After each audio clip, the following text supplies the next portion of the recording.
Washington Post article. Before we get to Dr. Wilson, though, we'll discuss the Tamir Rice case. You know him, the 12-year-old Cleveland child who was gunned down by a cop. Well, the family attorney will be here to discuss the family's next legal move after the exoneration of the officer who shot the child. But before we get to both of those issues, Pan-African activist Ellen Dunbar is with us. She wants to talk about Ebola, especially in Burundi. Ellen is a Pan-Africanist based in Washington, D.C. Ellen, welcome to WOL Radio. Thank you for having me. First, I got to ask you, how did you get involved in the Ebola issue and Burundi? You know, when you think about, all the areas in the world and all the issues that people could get involved in, how did you really get there? What was your journey? Well, I won't say I stumbled upon it. I'm from Liberia, and every time you turn on the news, there were some horrible pictures and something worse going on with Ebola, especially in Liberia. And so I decided to ask someone for help at an event that was being held for Mayor Marion Barry. And lo and behold, the person I was asking was actually one of the co-founders for Global AIDS Alliance, and he rounded some people up, and we started the U.S. Africa Ebola Working Group, which I'm still heading. And the purpose was really to support President Obama's call for $6.2 billion to bring about awareness of what was going on, and just to be a platform for people here that thought they couldn't do anything to help. You know, we saw the Ebola crisis and the outbreak. How do you read that? Because some people say it sounded more like a conspiracy. It just came and went, and so far, we don't know what started or what caused it. How's it spread? We really don't know all the details of it, but it's come and gone. So how do you read it? Because you're closer to it than most of us. Well, I've asked questions about it because the strain of Ebola that was in East Africa, it was odd. It's just confusing. It was odd that strain did not affect any of the central countries, but went all the way to the edge of the West African countries. There are many rumors that we've heard because there are a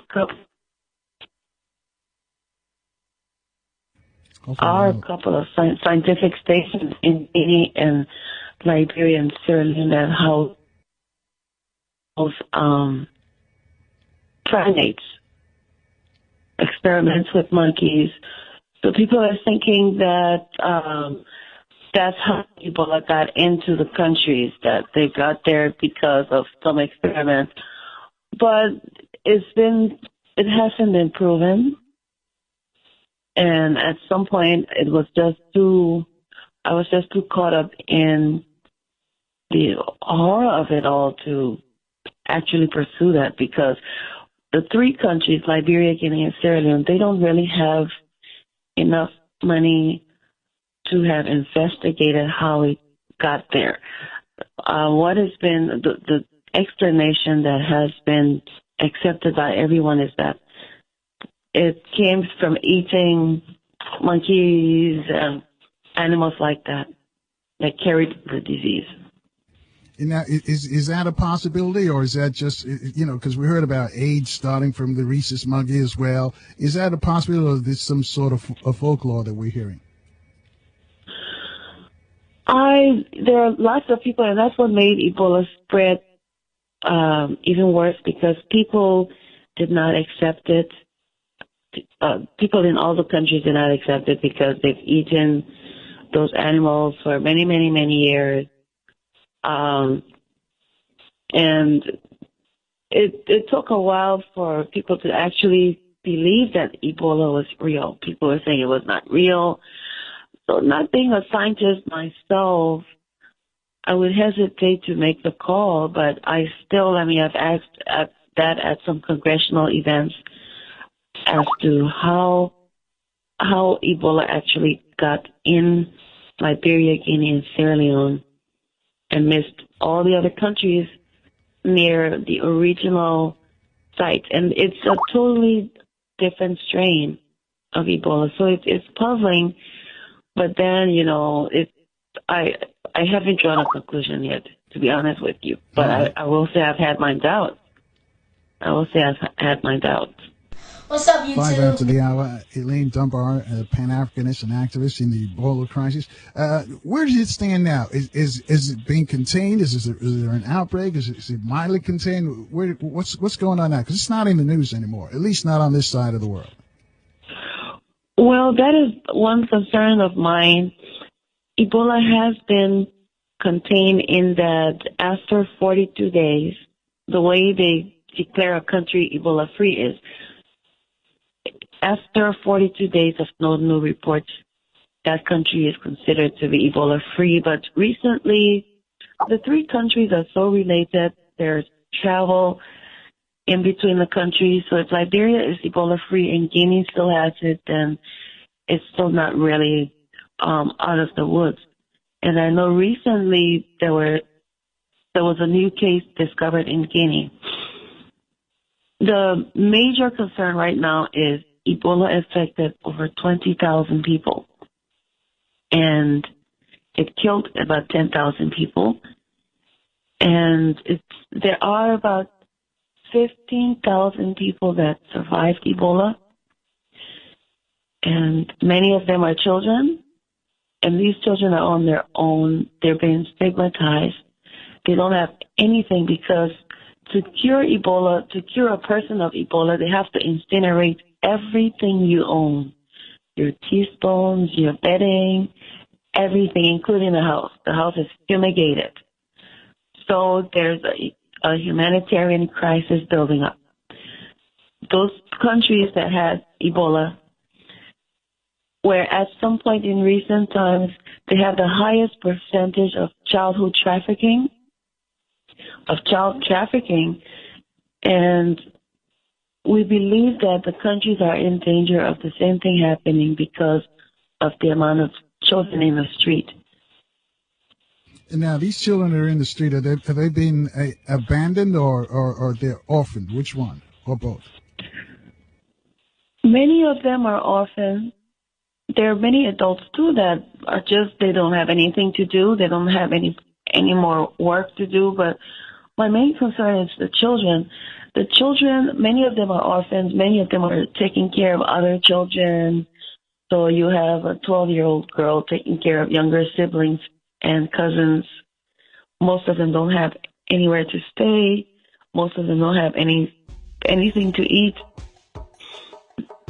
The age hold there, right there, Ellen, because we got to step aside for a... Carl Nelson live and local from 6 to 10 a.m. on 1450 WOL. And thank you for staying with us, folks. At 12 after the hour, our guest is Ellen Dunbar. She's a Pan-Africanist, a fighter based in Washington, D.C., and she wants to bring awareness to the fight against Ebola. You know, it's not making the news anymore, but there's still a lot of residual effects on the continent from the disease. But Ellen, if I get you right, you're not so concerned with who started or where it starts. You're concerned with trying to help the victims of Ebola. Am I correct in saying that? Your focus? Yes, I am. We have to get to the root of it all so that it won't happen again. I mean, the rainy season is there. The streets are flooded. And that's how disease is spread through water most of the time. So I am concerned as to how it got there, but not having a research facility to do an independent study in any of the countries, we had to rely on Western scientists, and I'm thankful that they've been as helpful. But we asked many, many times, how did it get there? And I've told you the explanation that was given. And not being a scientist myself, it's just difficult to connect the dots with that one. Can you give us an estimate about how many people, especially children, have been affected by this disease? Ebola left,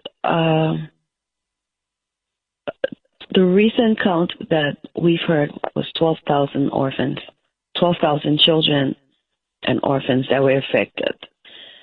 And those are children that either lost their their primary parents, or children that lost extended relatives that were taking care of them. And now, in what countries are there three major countries that you mentioned, or just one country or one? Those are in Guinea, Liberia, and Sierra Leone. Those were the three most recent cases. And what's being done to help these children? Well, you hear a lot of things going on, but when you talk to the people on the ground, because I'm in contact with the Ebola survivor organizations for all three countries, we hear about the churches and the NGOs that are taking help back there, but they may give them $50 a month for a family of 10. There are not enough resources to go around with in any of the countries. So they gave them little stipends here and there, the little pockets of Ebola relief groups, but there's no set system where people know they can go to classes to get help. Thank God for the U.S. that the nurse and the physician, the American nurse and physician that caught Ebola, first of all, their illness brought an awareness of how bad the situation was. But even those doctors have medical issues because Ebola wipes out your system, and even if you survive it, you have eye problems, you have other medical problems. So anything from medications, glasses, vitamins, to food and clothing, the needs are not being met. And the message is not getting out because the population that caught Ebola is such a poor population. They have no platform to get words out. They don't even have a cell phone sometimes to be able to have a discussion with them. So I would say that maybe 80% of their needs are not being met. So how can the folks who are listening right now, how can they help? Well, there are so many things that people here can do to help. The first thing being to help to meet their basic needs. If a few churches or well-meaning people could put together, collect the glasses, even the used glasses, those that don't have money, for example, there's a high need for reading glasses or just glasses because Ebola wipes out the optic system. And then food. We're having a food drive. It will be ongoing. Every month we will collect donated food and send to the countries. We have a list of food because one of the mistakes that happens is when people collect food here, microwave popcorn and macaroni and cheese are not culturally appropriate for people over there. So we have a food list. We're collecting a food drive. I mean, if I have permission, I'll give them our contact. Sure. And then anyone wanting to help can contact us or send anything. I mean, they can send to us and we'll get it out there for them. If church groups want to take on little projects and work with us, we're very open to that. You will be helping people that otherwise will not have any means of getting their food needs met. And I think I'd like to say this, that in Sierra Leone, we've had a report that some of the Ebola survivors have committed suicide because they have nowhere to turn. And some of these were children. So it's a good tool for parents to get together with their children, select a few items, and this is a good teaching tool for your children to learn about giving.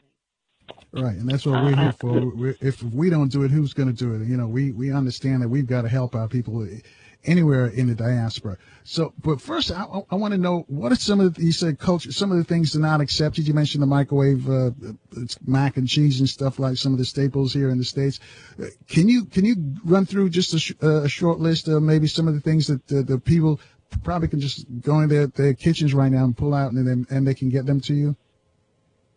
Yes, we have a list on Amazon.com, but they will have to look for it. It's called Ebola Survivor Wish List.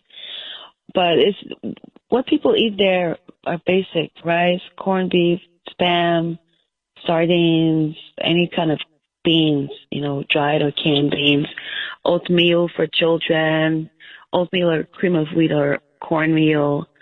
A lot of people send cereal, and sometimes they don't have the milk to eat with the cereal. Of course, they sometimes will eat it dry, but if a person wants to be practical, it's better to send oatmeal, peanut butter, canned fruits, rice, powdered milk, canned juice, sugar, oil, flour, rice, beans,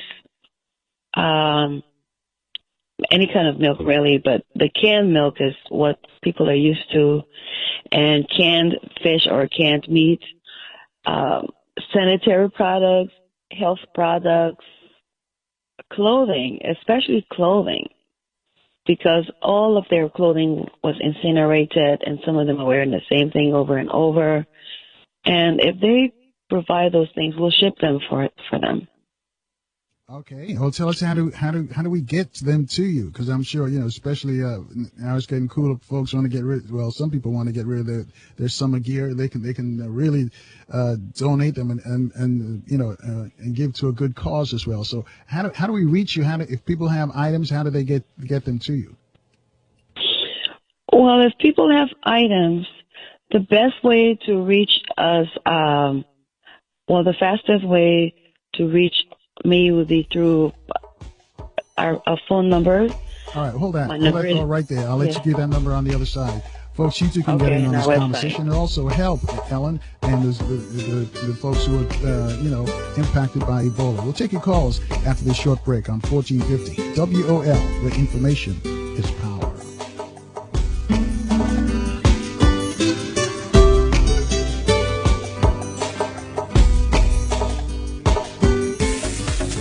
What's wrong, Tina? Where are you coming from? 1450 WOL Radio. Thank you for staying with us, folks. Our guest is Ellen Dunbar. Ellen is based in Washington, D.C., and she's on the front lines, still fighting the epidemic. It was an epidemic. It might still be, as far as we know. Ebola is not in the news anymore, but there are a lot of casualties, and this is what Ellen is trying to help. And before we left, you were going to give us a contact number or an email address or something on Facebook, so if people listening all, who want to help, that they can help donate clothes or food? Yes. If you go to Amazon.com and type in and go in the upper right corner search for someone's wish list and put in my email address, which is Miss Africa, INTL @AOL.com. The wish list will come up, or I'll go over that again. MISSAFRICAINTL @AOL.com, or they can just contact us directly through 301-401-9763. There's a mailing address for things to be sent to. Yes, I'm sorry, you were saying something. No, I was going to say we're going to give out the information again, but go ahead and finish it out. Yes. Anyone with questions can call or text 301-401-9763 or go to Amazon.com, and the wish list is called Ebola Survivors Wish List. Or send an email to PR, as in public relations, PR@MissAfricaFoundation.org. Right, PR@MissAfricaFoundation.org. And I thank you for doing it, because, a lot of times we see issues, we see problems, and we like, well, somebody else's issue, somebody else's problem. But I always salute the folks who say, hey, there's a problem out there. I'm gonna handle it. I'm not waiting for the cavalry, because it's not going to come. I'm going to handle it. So I want to thank you. And we're going to give out all that information that you just gave before we leave. But right now, some people want to speak to you on line one. Joseph is calling us from Boston. Joseph, you're on with Ellen Dunbar. Good morning, Carl. Good morning, Ms. Dunbar. Could you hear me? Yes, I can hear you, Joseph. Good morning. Yeah. I will stay away from this conspiracy stuff, but let me, the problem with us as black, we don't get truthful information. And I'll throw some quick stuff out. My research doing on AIDS, what I found out. Like the one Nigerian guy said in Nigeria when they said that Ebola is spread through eating bushmeat. He said, my mother ate bushmeat, my grandmother ate bushmeat, my great-grand, everybody ate bushmeat for hundreds of years. How all of a sudden Ebola is bushmeat. Another point is we put too much trust on this Western educational medical system. We need to hook up more with Cuba and China. I'm not saying to dump the Western ways, but I got a book here called Medical Apartheid. It's the only book I wanted to read so bad, but I can't read it. The first chapter just upset me of all the experiment they did on black people. Now, this AIDS virus, I did a term paper on it. The type of AIDS in the Western world is different than the type of AIDS in Africa, especially South Africa. In the Western world, it's the type A virus, which is spread mainly to homosexual and intravenous drug use. The one in South Africa is spread to heterosexual. It have all kind of factors that's affected by the sun ray, and it's so much to it. And out of 40 million people with AIDS in the world, 25 million of them in sub-Saharan Africa, mainly around South Africa, like Botswana, Zimbabwe, Mozambique. Another point is there's certain groups of tribes in Kenya that cannot catch AIDS no matter what, even though they've been exposed to it. So a lot of these diseases are gender, and not only, that's why you got to be consistent. I'm going to hang up real quick, y'all. We always talk about black race, white race. It's more complex than that. There's certain tribes or certain ethnic groups in Africa that's more aligned with Swedish or people from different parts of Europe. So, like in Kenya, they found out that, and I'll finish up quick, that certain groups in Kenya just cannot catch AIDS no matter what. Another point that was spreading the AIDS virus is the truck drivers. They show you there's a route, a consistency. So the moral of the story, there's a good book that you might want to look into. It's called Survivor of the Sickest. So I'm going to stay away from the conspiracy, but we need to get away from this Western way of thinking. And last point, to solve the problem in Liberia with the crisis of diseases, that we got to find a way to redistribute the wealth. Liberia only has 200 doctors for 5.6 million people. There's something wrong with that. We got to go to the Chinese way and the Cuban way, redistribute the wealth. Have a good morning, Carl. Have a good morning, Ms. Dunbar. All right. Thank you so much for your comments. He talks about the proportion of doctors to people. Is that accurate? And if so, what can be done about that? It's accurate, except maybe it's lower, and it's even worse in Guinea. It's a lot worse in Guinea. And Ebola, he brought up a good point. Ebola wiped out a significant percentage of the healthcare providers in all three of the countries, doctors and nurses. So my response to what he's saying is this. And I'm African, and I'm a person of color. There's a saying in Africa, it's only when lion becomes hunter will man cease to be hero. Now, we cannot, I'm one of those people I advocate for self-help. We cannot expect to dictate. Of course, yes, we should have expectations of each other in this world, but we have to start to develop our own laboratories, our own transportation system. We need to own media. I'm on this interview because one of our greatest supporters, Randy Short, made it happen for us.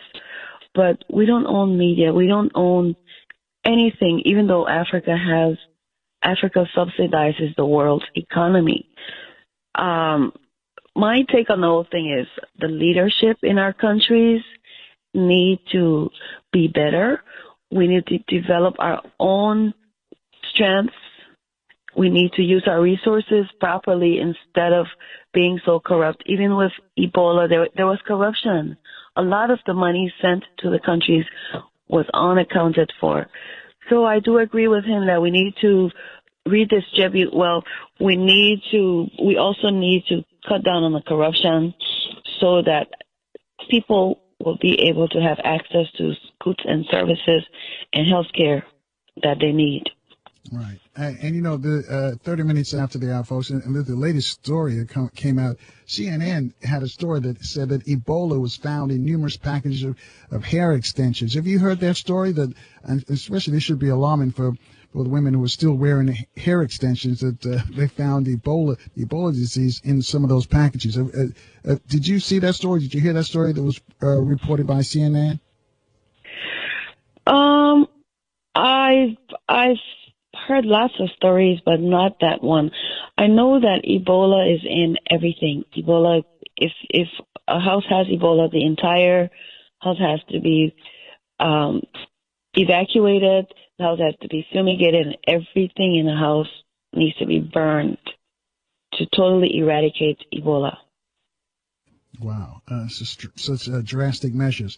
800-450-7876. Go to line 2. Fred's with us. Fred's also in the district. Fred, you're on with Ellen Dunbar.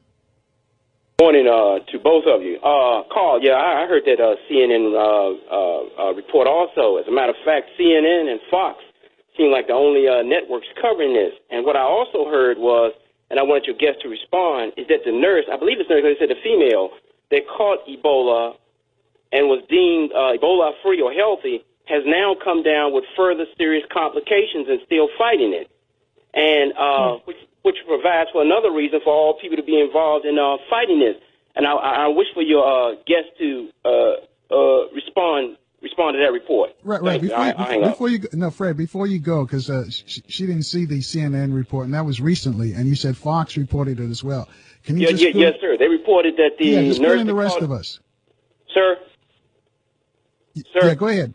Fill in the rest of us who didn't see the report. The nurse that caught Ebola was deemed healthy and free of it, has now come down with further serious complications and still fighting it. All right, I'll tell you what, we'll let Alan respond to what you said. Thanks, Fred, on the other side after.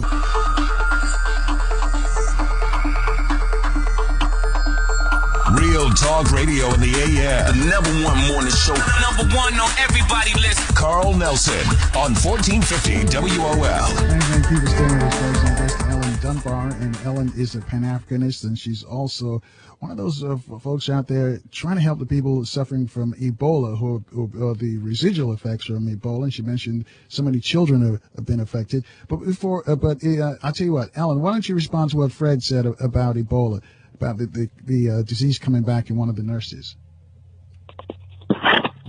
Yes, it is true that this nurse that was declared Ebola-free is now suffering.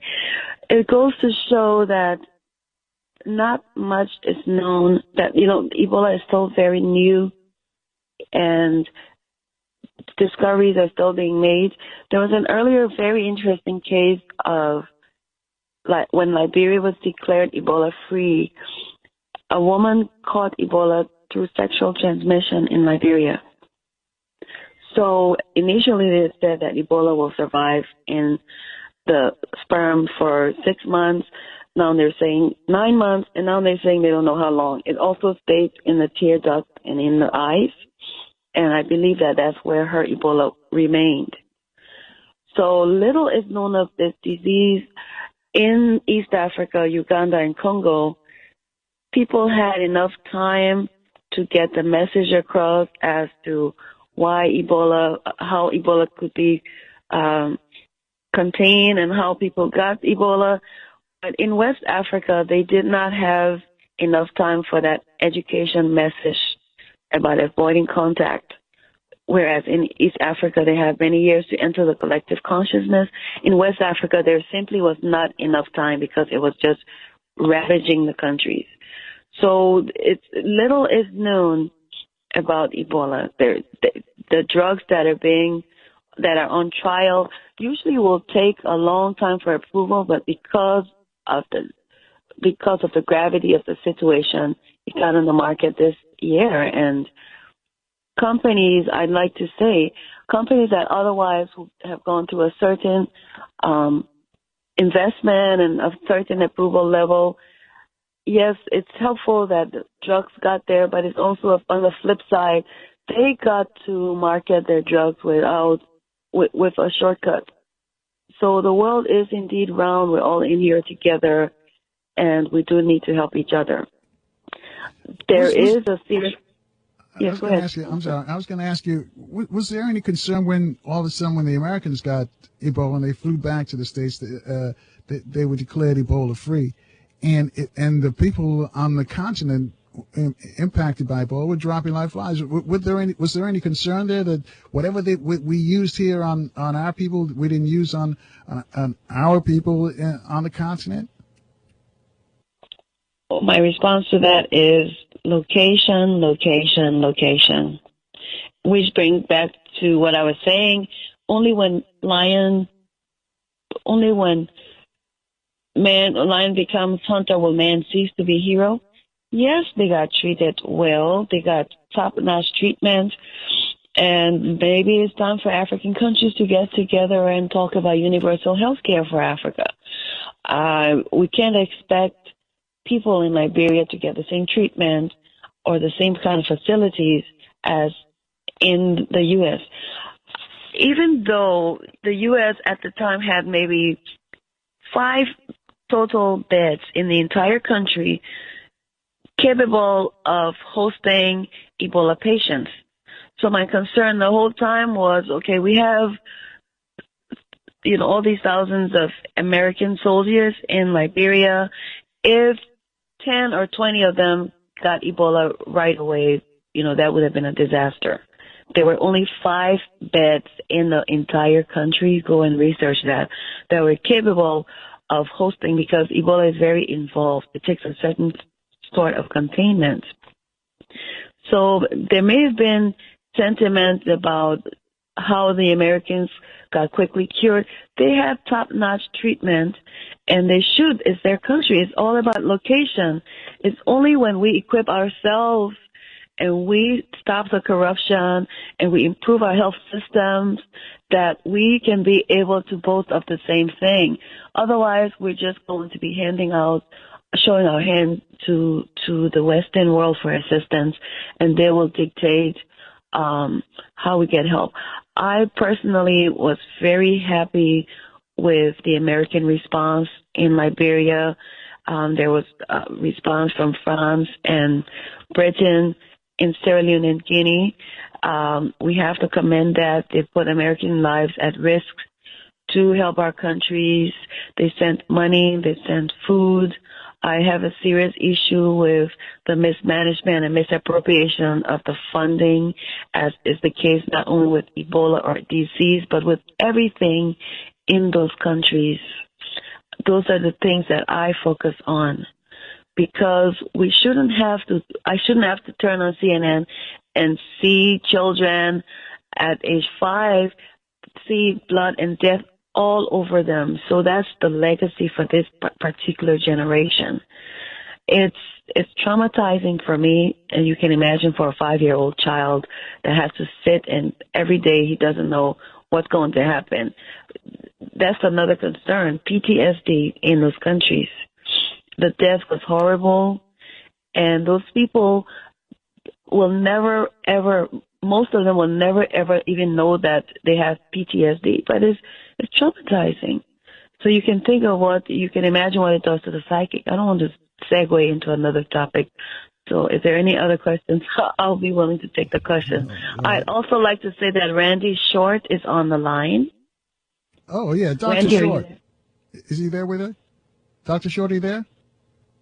Yes, I'm here. Dr. Short, I know you'll go into it. She won't go into it, but any conspiracy around why it was just concentrated on these, in particular, these 3 African states?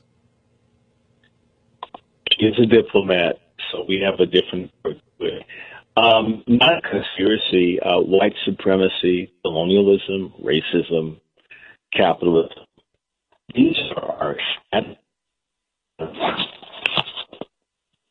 psychological warfare convention. You can get in a good spot because your phone is going in and out. Oh, I'm sorry. Just a moment. All right. Well, hit us again. Let's hear, because you're not coming in real clear. Okay. Let me. Unfortunately. All right. I know. Can you hear me now? Yeah, that's much better. Okay, your thoughts. My thought's very simple. There's a thing called the Biological Warfare Convention of 1972.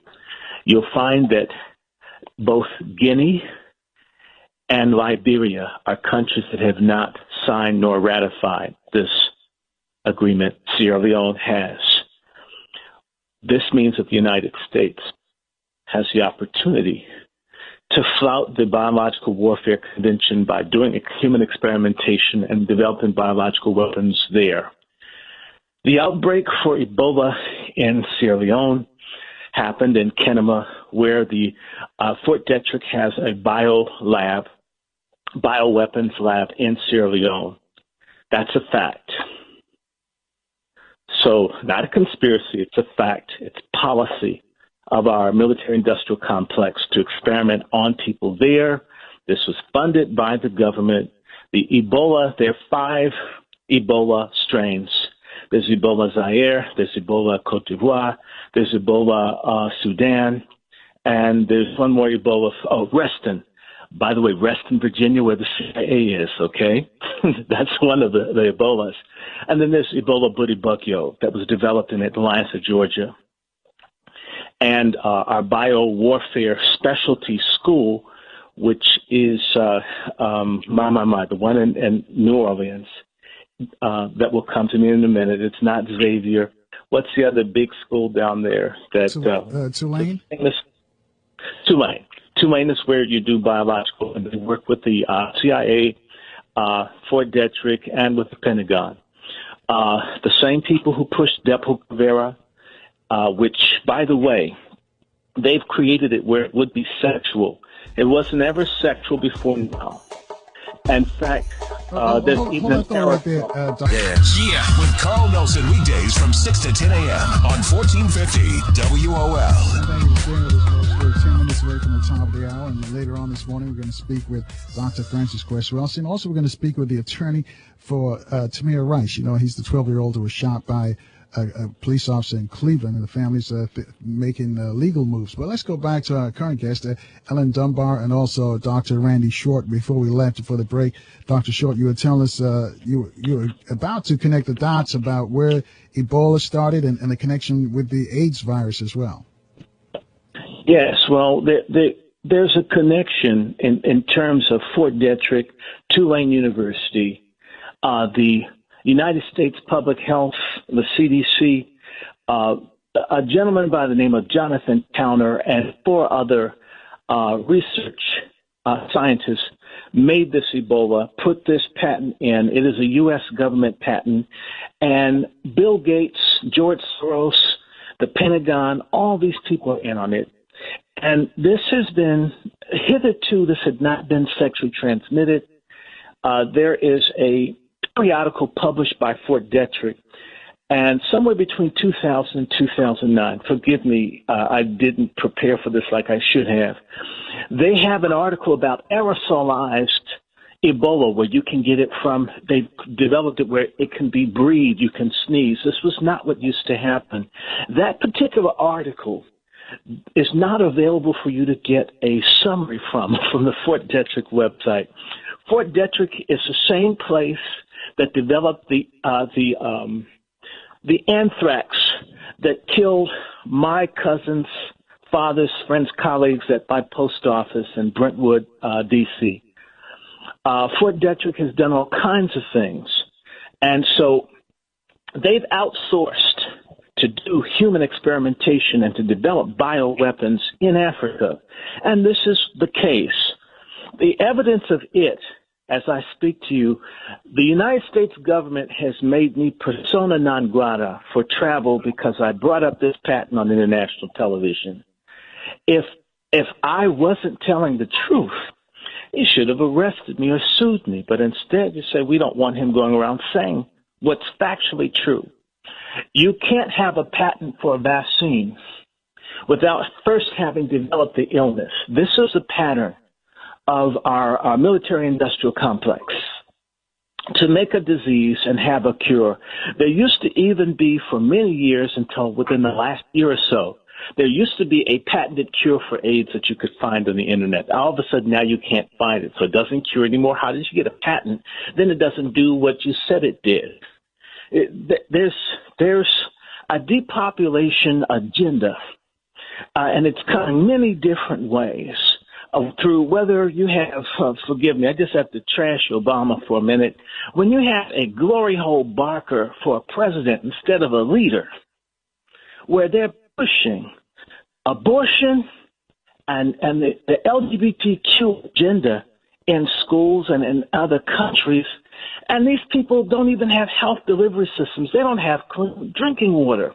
Why would you want people to get into this? And so George Soros, Bill Gates, Zuckerberg, whoever, Zucker, the one who owns Facebook, these people put hundreds of millions of dollars on the table.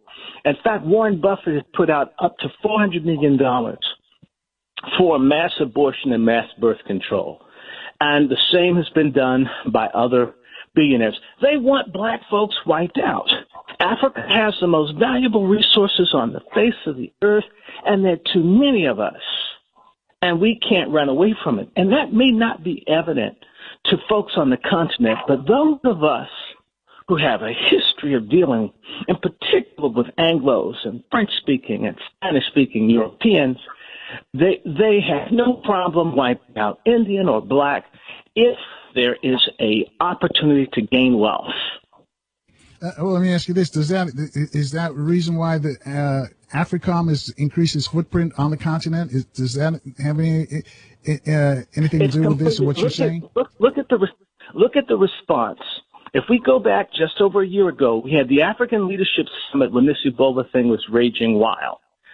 Obama, the president all these black folks worship, God help them, said it was too early to do anything to help people in Africa.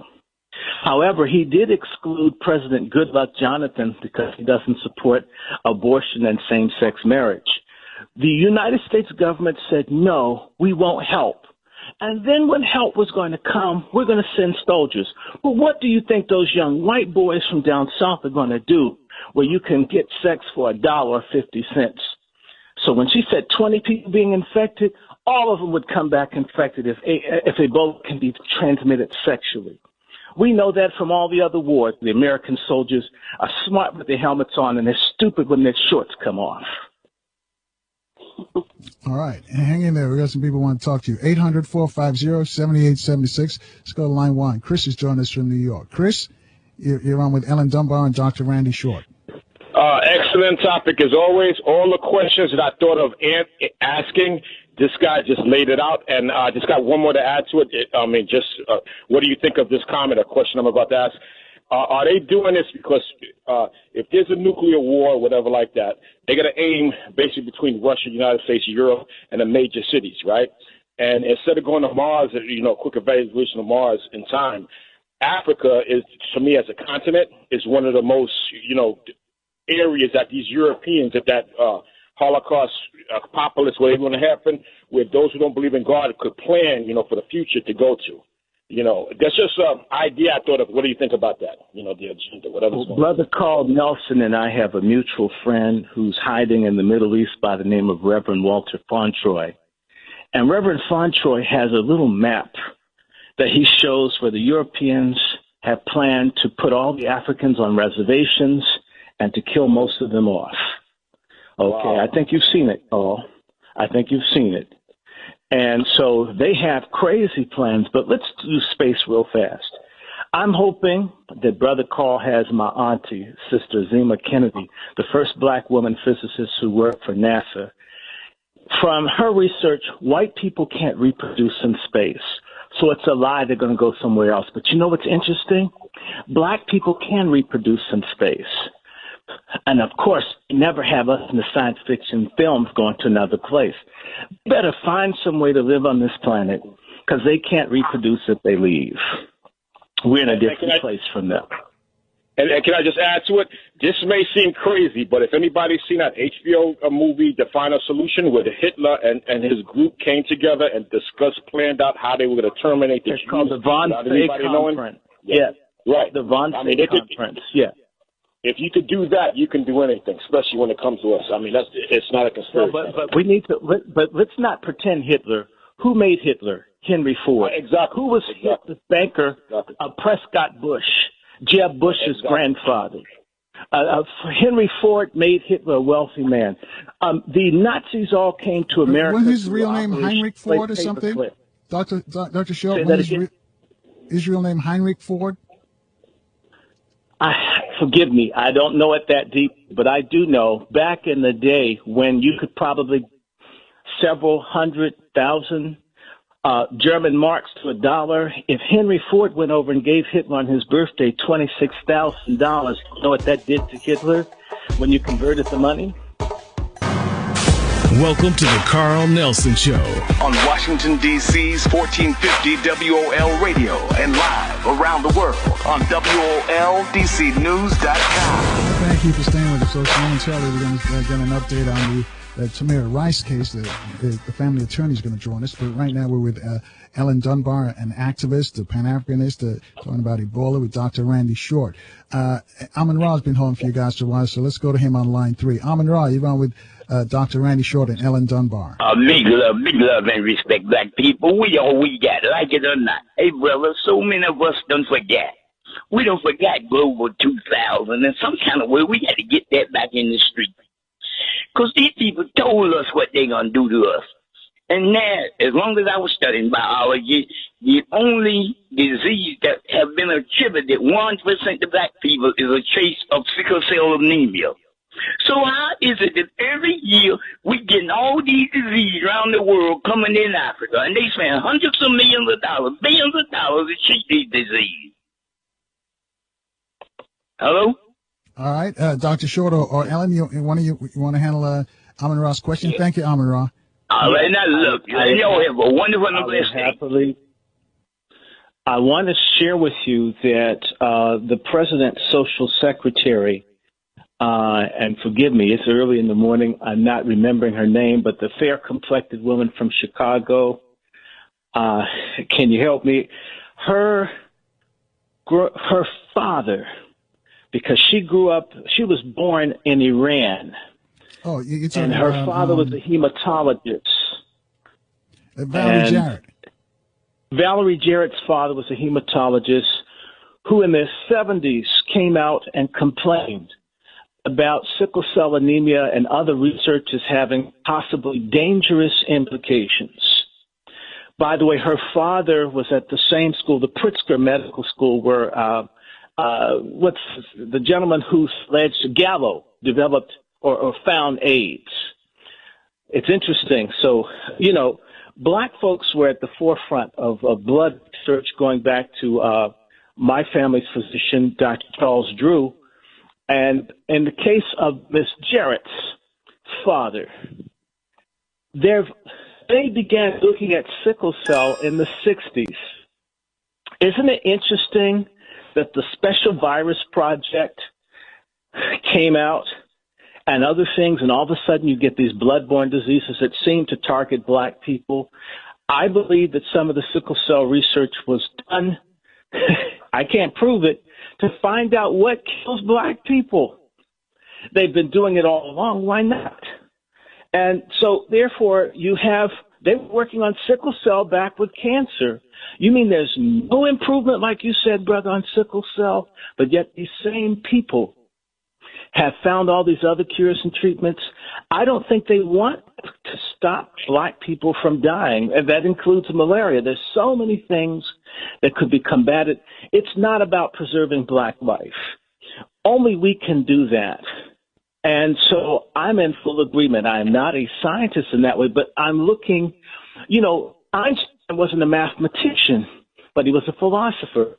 If you look at the psychological history and what these people have done, there's no reason to believe that this isn't on the agenda. And the gentleman asked the question from before, I just wanted to respond to, about Hitler.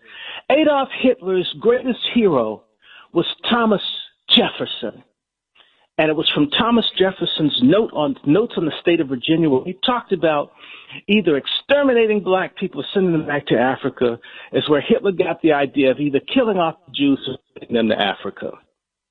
Oh, this stuff is all interconnected. The eugenics comes from England, America to Germany, not vice versa.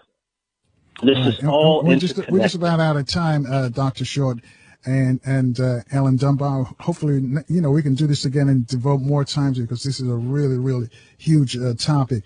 Before I let you go, though, Ellen, how can folks again reach you if they want to help the people in West Africa who are suffering from Ebola and the causes of Ebola? They can reach us by sending an email to PR, as in public relations, PR@MissAfricaFoundation.org. My phone number is 301-401-9763. They can text me. We have a wish list on Amazon.com. It's called Ebola Child Survivor Wish List. I think the quickest way would be to send us an email or send us a text message, and we'll tell them where our current drop box is. All right. Thank